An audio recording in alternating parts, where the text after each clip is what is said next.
ఆవిష్కరించడానికి ఈరోజు అంకురార్పణ జరిగిన సందర్భం ఒకసారి గుర్తు చేస్తూ ఉన్నాను. కానీ ఈరోజు రాష్ట్రంలో జరుగుతున్న పరిస్థితులు చూస్తూ ఉంటే గత 10 సంవత్సరాలు కేసీఆర్ గారి నాయకత్వంలో రాష్ట్రంలో శాంతి భద్రతలు ఏ విధంగా ఉన్నాయి, ఏ వర్గం వాళ్ళైనా కూడా ప్రభుత్వం అడగకుండానే ఒక రకమైన భరోసా కల్పించిన సందర్భం 10 సంవత్సరాలు చూస్తున్నాం. ఏ వర్గానైనా కూడా ఎంచుకొని ఆ వర్గానికి ఉన్న కష్టం ఏంటని తెలుసుకొని కేసీఆర్ గారు తన ప్రభుత్వంలో హామీలు ఇస్తూ అమలు చేసుకుంటూ పోయినారు. హామీలు ఇవ్వకపోయినా కూడా ప్రజల అవసరాలను గమనిస్తూ పథకాలను ఇంప్లిమెంట్ చేసిన ఘనత ఖచ్చితంగా కేసీఆర్ గారు.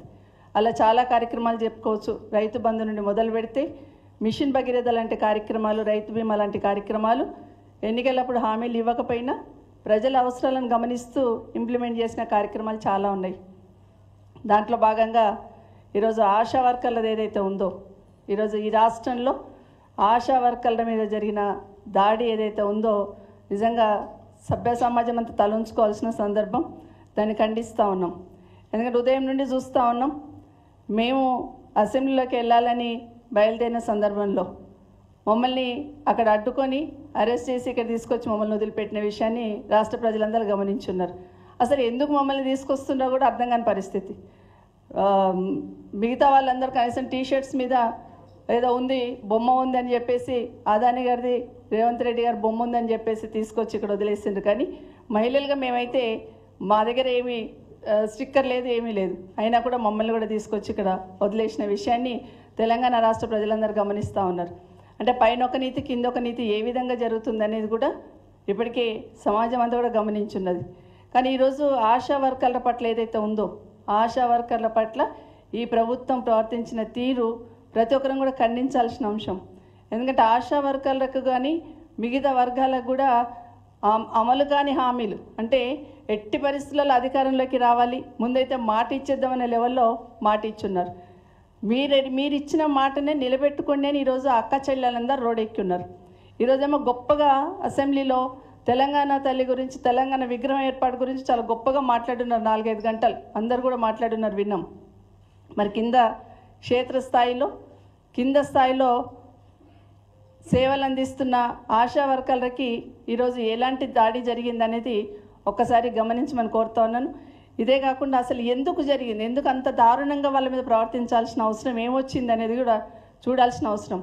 నిజంగా మగవాళ్ళు, మగ పోలీసులు అంటే మెన్ బట్టి వాళ్ళ చీరలు బట్టి లాగుతూ ఉంటే ఏం జరుగుతుందో అసలు రాష్ట్రంలో అర్థమవుతలేదు.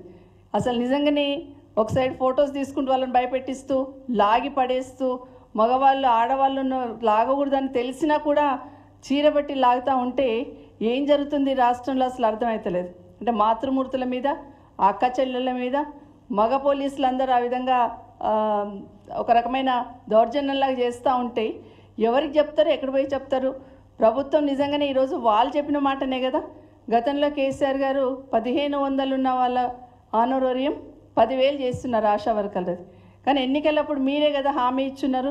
మీ అభయహస్తంలోనే కదా పెద్ద ఎత్తున ప్రతి ఒక్కరికి, ఇంకా మిగతా వాళ్ళందరూ కూడా ఇచ్చారు. ఇందులో ఆశా వర్కర్లకి 18,000 శాలరీ పెంచుతామని, ఉద్యోగ భద్రత కల్పిస్తామన్నారు. ఇదేనా భద్రత మీరు కల్పించింది? ఈరోజు అక్క చెల్లెలు రోడ్డు మీదకి రాగానే మిమ్మల్ని అడగడానికి, మీరు ఇచ్చిన మాటను మీరు నిలబెట్టుకోండి అని మిమ్మల్ని అడగడానికి వచ్చిన అక్క చెల్లెల మీద ఇదేనా మీరు కల్పించిన భద్రత అనేది ఈ ప్రభుత్వాన్ని కూడా ప్రశ్నిస్తూ ఉన్నాను. ఒక్కసారి ఆశా వర్కర్ల సేవలు అయితే మనం గుర్తు తెచ్చుకోవాలి. ఎందుకంటే కరోనా అప్పుడు మనం అందరం ఇళ్లలో కూర్చొని ఉంటే కరోనాను లెక్క చేయకుండా కూడా ఇంటింటికి వెళ్ళి సేవలు అందించిన ఘనత ఖచ్చితంగా ఆశా వర్కర్లకి. ఎందుకంటే ఆ రోజు వ్యాక్సినేషన్ వేస్తున్నప్పుడు అందరు భయపడుతూ ఉన్నా కూడా వాళ్ళు ప్రాణాలకు తెగించి వ్యాక్సినేషన్ వేసిన విషయాన్ని గమనించాలి. కింది స్థాయిలో కూడా ప్రెగ్నెంట్ లేడీ మొదటి నెల నుండి ప్రెగ్నెంట్ అయిందని తెలవగానే డెలివరీ అయ్యి తల్లి బిడ్డ ఇంటికి వచ్చేంత వరకు కూడా ఆశా వర్కర్లు వాళ్ళు ఎన్నంటి తల్లి పాత్ర పోషిస్తూ ఉంటారు. అలాంటి వాళ్ళ మీద ఈరోజు ఈ అరెస్టులు ఇదంతా జరుగుతూ ఉంటే నిజంగా ఈ ప్రభుత్వం సిగ్గుతో తలంచుకోవాలి. ఎందుకంటే ఎన్నికలప్పుడు ఇచ్చిన హామీలు ఏవైతే ఉన్నాయో వాటిని అమలు చేయమనే కదా ఈరోజు మిమ్మల్ని అడుగుతూ ఉన్నారు.